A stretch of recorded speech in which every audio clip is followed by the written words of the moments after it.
गुस्ल के अंदर क्या चीजें जरूरी है, गुस्ल के फराइज, उसका गुस्ल नहीं हो। बहा लें। शावर से अगर आप नहाना चाहते हैं, सुबह से शाम तक भी नहाते रहेंगे, आपका गुस्ल अदा नहीं होगा। गुस्ल करने के वक्त में आपका ये लिबास नापाक है। और औरतों को तो हर हाल और कुल्ली करना, नाक में पानी डालना भूल गए। जिन बातों से गुस्ल फर्ज होता है वो 5 बातें हैं। औरत के आगे के मकाम में यानी माहवारी से फारिग होने, नापाकी की सूरत में कौन सा काम कर सकते हैं और कौन सा काम नहीं कर सकते। दोस्तों, आज मैं आपको गुस्ल का मुकम्मल सुन्नत तरीका बताने वाला हूं, प्रैक्टिकल बिल्कुल। ये मेरा बेटा है हसन, इसके साथ मैं गुस्ल करने का तरीका बताऊंगा, इसको नहला करके बताऊंगा कि किस तरह आपको गुस्ल करना चाहिए, गुस्ल के अंदर क्या चीजें जरूरी हैं और किस तरह सुन्नत गुस्ल करेंगे और किस तरह पाकी हासिल करेंगे, ये चीज मैं बताने वाला हूं। तो सबसे पहले आपको मैं गुस्ल के फराइज बताता हूं। तो दोस्तों, गुस्ल के अंदर सबसे पहले आपको ये चीज जानना जरूरी है कि गुस्ल में 3 फर्ज है जिसके बगैर गुस्ल नहीं हो सकता है। गुस्ल के फराइज को अदा करना जरूरी है। नंबर 1 है कुल्ली करना।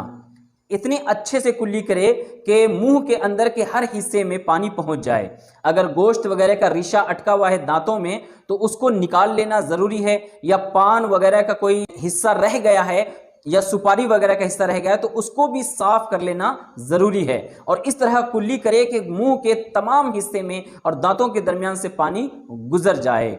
और उसके बाद नंबर 2 है नाक में पानी चढ़ाना। जो नरम हड्डी होती है वहां तक पानी चढ़ाए और 3 बार वो कुल्ली कर ले, सुन्नत यही है। और उसके बाद पूरे बदन पर इस तरह पानी बहाना कि जर्रा बराबर भी सूखा ना रहे। थोड़ा बाल बराबर भी अगर सूखा रह गया तो उसका गुस्ल नहीं होगा। दोस्तों, गुस्ल करने के लिए 3 बातें जरूरी है।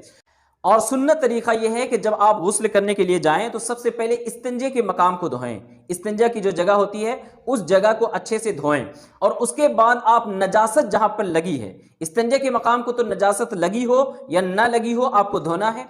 और उसके बाद जहां पर नजासत लगी है, गलाजत लगी है, उस जगह को धोना है। उसको धो लेने के बाद आप अच्छे से फिर हाथ धो लेंगे, हाथ गट्टों तक अच्छे से धो लेंगे। और उसके बाद फराइज़े गुस्ल अदा करेंगे यानी कुल्ली करेंगे और नाक में पानी डालेंगे। और उसके बाद सुन्नत तरीका यह कि जिस तरह नमाज के लिए वजू करते हैं उसी तरह आप वजू कर लीजिए और उसके बाद गुस्ल करना शुरू कीजिए। गुस्ल किस तरह करना है उसका सुन्नत और प्रैक्टिकल तरीका आपको मैं करके बताता हूं। आइए शुरू करते हैं।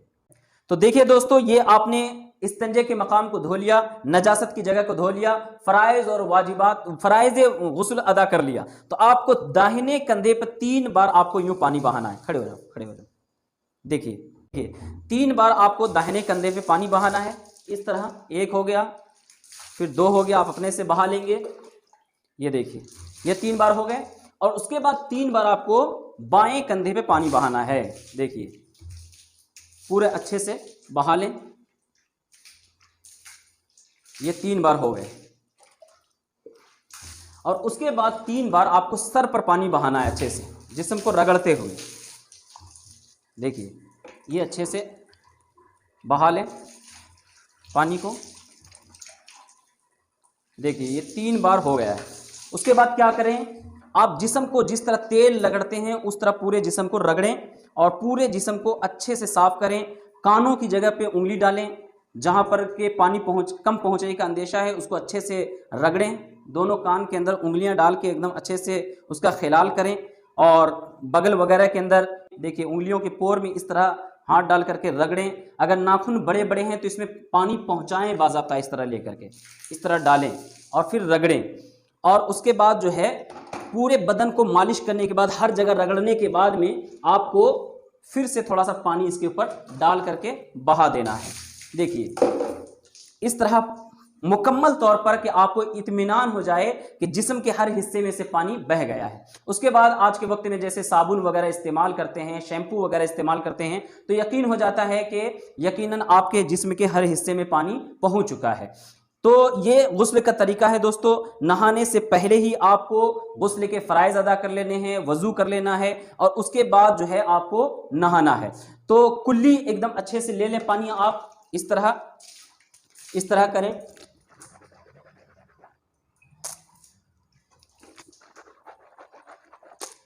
उंगली से हो सके तो घस लें उंगली से और अच्छे से साफ कर लें। बेहतर है कि मिसवाक हो तो मिसवाक कर लें, अगर ब्रश हो तो ब्रश कर लें। तो इस तरह गरगरा भी कर लें तो और ज़्यादा बेहतर है। उसके बाद नाक में पानी डालेंगे, तो इस तरह डाला और यूं आपने नाक में छोटी उंगली डाल करके साफ करना है। जो भी नाक के अंदर गुबार वगैरह या रीठ वगैरह होता है उसको अच्छे से साफ कर लें और उसके बाद गुस्ल करें।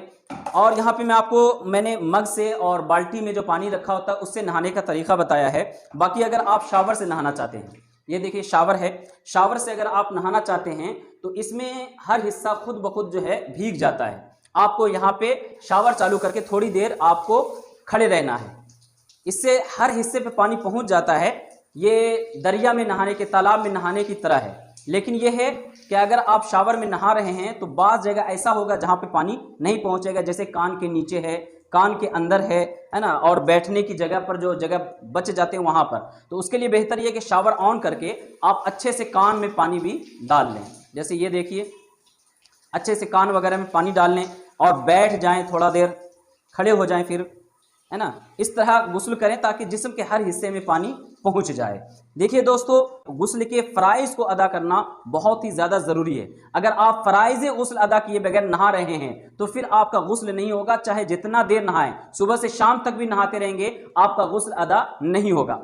एक और इम्पोर्टेंट मसला आपको बता देता हूँ। मिसाल के तौर पर गुस्ल करने के वक्त में आपका यही लिबास जो है नापाक है, नापाक लिबास ही पहन करके आप अगर गुस्ल करेंगे तो गुस्ल नहीं होगा।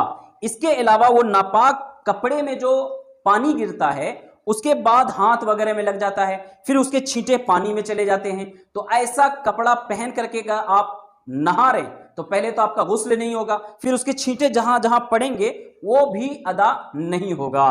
तो दोस्तों, आपको बेहतर तरीका यह है कि अपना नापाक कपड़ा अलग से धो लें, फिर अपने जिस्म के हिस्से को धो लें और उसके बाद कोई पाक कपड़ा पहन करके नहाएं। और अगर एहतियात की जगह है, पर्दे की जगह है, जैसे आजकल अक्सर जगह बाथरूम बने होते हैं, वॉशरूम बने होते हैं, तो अगर ऐसी जगह है तो बगैर कपड़े के भी नहाना जायज़ है, नंगे भी नहाया जा सकता है। लेकिन जहां पे पर्दे का इंतजाम नहीं है तो कम से कम सत्र को ढांकना जरूरी है। और औरतों को तो हर हाल में पर्दे में नहाना बहुत ही ज्यादा जरूरी है और उनको हद से ज्यादा एहतियात करना जरूरी है कि औरतों का हर हिस्सा जो है वो सत्र है उसको छुपाना जरूरी है। मर्दों को नाफ से लेकर के टखनों तक छुपाना है तो उतना जगह भी छुपा लेंगे तो गुस्ल वगैरह पर्दे के अंदर कहलाएगा। लेकिन अगर ऐसी जगह है जहां पर कि कोई देखने वाला नहीं है तो बगैर कपड़े पे गुस्ल किया जा सकता है। फिर गुस्ल के वक्त में एक और चीज का ख्याल रखना है। पहले मैंने आपको बताया कि नाखून के अंदर पानी पहुंचाना है, फिर ये जो नाफ होता है नाफ के अंदर पानी पहुंचाना है। इस्तिंजे का जो मकाम होता है उसके अंदर जहां तक नजर आता है वहां भी पानी आपको इस तरह पहुंचाना है ताकि उसके अंदर भी पानी पहुंच जाए। कान के अंदर पानी पहुंचाना है जहां तक आपकी छोटी उंगली जाती है, जैसे इनकी ये नहा रहे तो इनकी छोटी उंगली जहां तक जाती है वहां तक आपको पानी पहुंचाना है, इस तरह कान में डाल करके। उसके बाद आप साबुन लगाएं, शैम्पू लगाएं और गुस्ल को मुकम्मल करें और अच्छी अच्छी नियतें कर लें गुस्ल की, ताकि गुस्ल का आपको सवाब मिल सके। आप गुस्ल इस नियत से करें कि मैं पाकी हासिल करूंगा, उससे नमाज पढ़ूंगा, तिलावत करूंगा और सुन्नत की नियत से आप गुस्ल करें तो ये आपको सवाब मिल जाएगा, नेकी हो जाएगी आपकी, आपको इसका अज्र मिल जाएगा। और ऐसे ही आप अगर गुस्ल करते हैं तो फिर कोई बात नहीं है। तो और एक बात बताऊं दोस्तों, ये तो आपके नापाकी का गुस्ल है कि अगर आप नापाक हैं तो इस तरह करें, और अगर पाक भी हैं तब भी फराइज अदा कर लें ताकि आपकी आदत बन जाए। और अगर लेकिन पाक हैं और अगर नाक में पानी डालना कुल्ली करना भूल गए तो फिर आप का गुस्ल हो जाएगा। उसको फराइज और वाजिबात उस सूरत में है जबकि आप नापाक हों। तो अगर आप पाक थे और कुल्ली करना, नाक में पानी डालना भूल गए और ऐसे ही गुस्ल कर दिया तो फिर आपका गुस्ल हो जाएगा, यानी आप नहा चुके हैं, पाक तो आप पहले ही से थे। एक और इंपॉर्टेंट मसला इसमें समझने की यह है कि मान लीजिए आपने गुस्ल किया और बाद में पता चला कि मेरे किसी जगह पे सूखा रह गया, कोहनी के नीचे रह गया या घुटने के नीचे रह गया, टखने के नीचे कोई जगह सूखी रह गई, बाकी जगह पे इत्मीनान तक पानी पहुंच चुका है, वो जगह सूखी रह गई, तो अब क्या करना है? तो दोस्तों सिर्फ उतनी सी जगह को धो लेना काफी है, दोबारा गुस्ल करने की जरूरत नहीं है। बहुत सारे लोग कहते हैं वो सूखा रह गया अब चलो दोबारा गुस्ल करेंगे, इसकी जरूरत नहीं है। उतनी जगह को अगर धो लेंगे तो गुस्ल हो जाएगा। उम्मीद है दोस्तों कि वीडियो पसंद आई होगी और गुस्ल का प्रैक्टिकल तरीका आपने समझ लिया होगा। मैंने वजू का भी प्रैक्टिकल तरीका बताया है कि वजू कैसे किया जा सकता है, सुन्नत तरीका मुकम्मल दावत इस्लामी के मुबल्लिग के साथ मैंने बताया है, तो आप वजू के भी तरीकों को देख लीजिए और उसके बाद नमाज का प्रैक्टिकल तरीका, औरतों के वजू करने का तरीका, औरतों के नमाज का प्रैक्टिकल तरीका, तहज्जुद का तरीका, फजर की नमाज, जोहर की नमाज, ये तमाम तरह के नमाज के तरीके वीडियोस मैंने बनाए हैं। आप एंड में स्क्रीन पर भी देख सकते हैं, आई बोर्ड में भी आप देख सकते हैं। और अब मैं आपको बताऊंगा कि किन चीजों की वजह से गुस्ल फर्ज हो जाता है। तो आइए स्टूडियो में चलते हैं और बताते हैं आपको कि किन चीजों से गुस्ल फर्ज हो जाता है।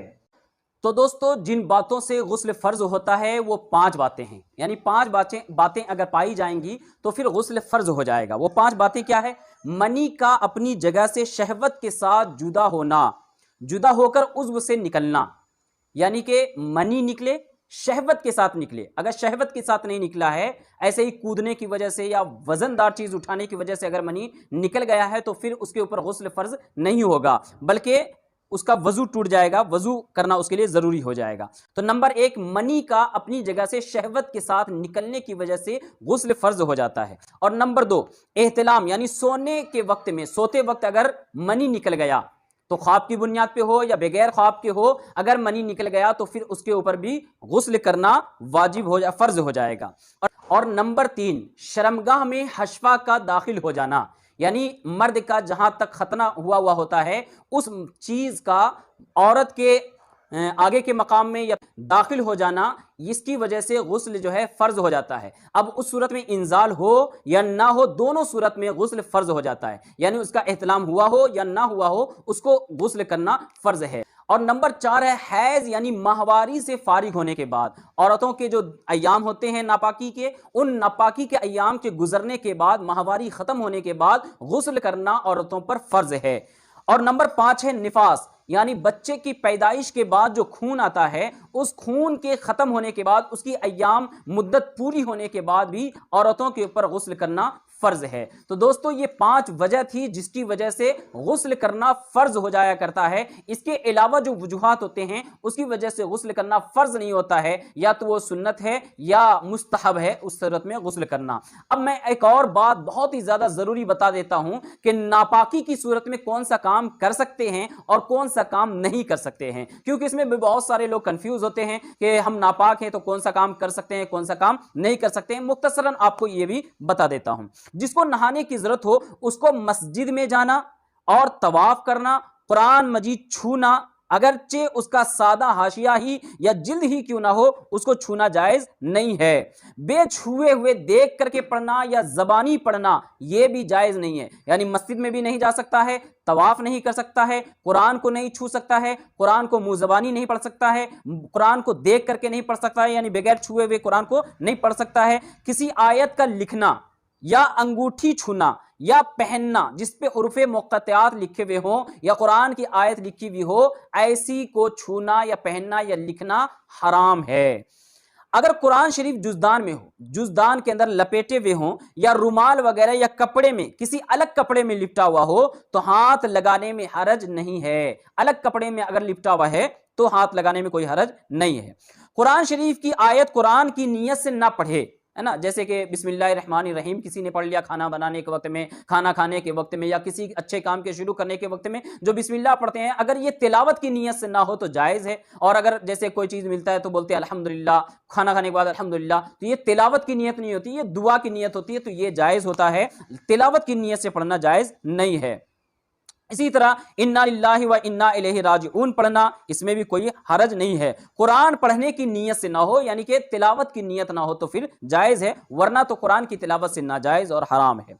बेवजू को कुरान मजीद या उसकी किसी आयत का छूना हराम है। अगर कोई बेवजू है तो उसको कुरान की आयत छूना हराम है, किसी आयत को छू नहीं सकता है। अलबत्ता बगैर वजू के मुंह जबानी कुरान की तिलावत करना जायज है। यहाँ पे यह जानना भी जरूरी है कि किन चीजों से हम तहारत कर सकते हैं, यानी गुस्ल कर सकते हैं, किन पानियों से हमें गुस्ल करना जायज है। तो दोस्तों, वहां पे बारिश के पानी से गुस्ल करना जायज है, समंदर के अंदर, दरिया में, नदी में, नाले में, चश्मे में, कुएं में, या बड़ा हौज हो जो दहदरदा होता है, 10 हाथ लंबा, 10 हाथ चौड़ा, 10 हाथ गहरा, उसको दहदर बोलते हैं, उसको बड़ा हौज बोलते हैं, या बड़े तालाब में, या बहते पानी के अंदर। बहता पानी की तारीफ यह है कि वो कम से कम अगर तिनका डाले तो वो तिनके को बहा करके लेके चला जाए तो वो पानी पाक होता है। ओले का पानी, यानी जो बर्फ जमा हुआ होता है वो पिघल जाए तो उस पानी से भी गुस्ल करना, वजू करना दोनों जायज है। और इन तमाम चीजों से हर तरह की तहारत की जा सकती है, गुस्ल किया जा सकता है, वजू किया जा सकता है इन तमाम पानियों से। दरिया, समंदर और जितने भी पानी होते हैं, तालाब, चश्मे, कुएं, बड़ा हौज वगैरह के पानी से गुस्ल और वजू दोनों जायज है। इन पानियों से हमें तहारत हासिल करना जायज है। तो दोस्तों ये था गुस्ल करने का मुकम्मल सुन्नत तरीका। मैंने इसमें फ़राइज़ भी बता दिए हैं और सुन्नत तरीके भी बता दिए हैं, और उन पानियों का भी बता दिया जिन पानियों से आप गुस्ल कर सकते हैं, और उन वजूहात को भी बयान कर दिया है जिन वजूहात से आपके ऊपर गुस्ल करना फ़र्ज हो जाता है, और मुकम्मल तरीका भी हमने बता दिया है। उम्मीद है कि वीडियो अच्छी लगी होगी। बहुत सारे लोगों को इस्लामी और सुन्नत तरीके से गुस्ल करना नहीं आता है, और वो ये समझते हैं कि हमने नहा लिया बस पाक हो गए, जबकि वो अगर दिन भर नहाए 10 बार भी नहा लें, अगर सुन्नत तरीके से और फराइज को अदा करके गुस्ल ना करें तो गुस्ल नहीं होगा। ऐसे लोगों के लिए आप उन पे मेहरबानी करते हुए उन तक ये वीडियो पहुंचाइए, ज्यादा से ज्यादा इस वीडियो को शेयर कीजिए और सवाब कमाइए। और अगर चैनल पे नए हैं दोस्तों तो चैनल को सब्सक्राइब करके बेल आइकन दबा दीजिए, ताकि जो भी वीडियो डालें पहले आप तक पहुंचे। और कोई भी मसला पूछना हो बिला झिझक कमेंट बॉक्स में आप पूछ लीजिए, उसके जवाब देने की कोशिश करूंगा। और अगर मुझे लगा कि इसमें मुकम्मल वीडियो बन सकता है तो मैं उस पर एक मुकम्मल वीडियो भी बना दूंगा। अस्सलामु अलैकुम व रहमतुल्लाहि व बरकातहू।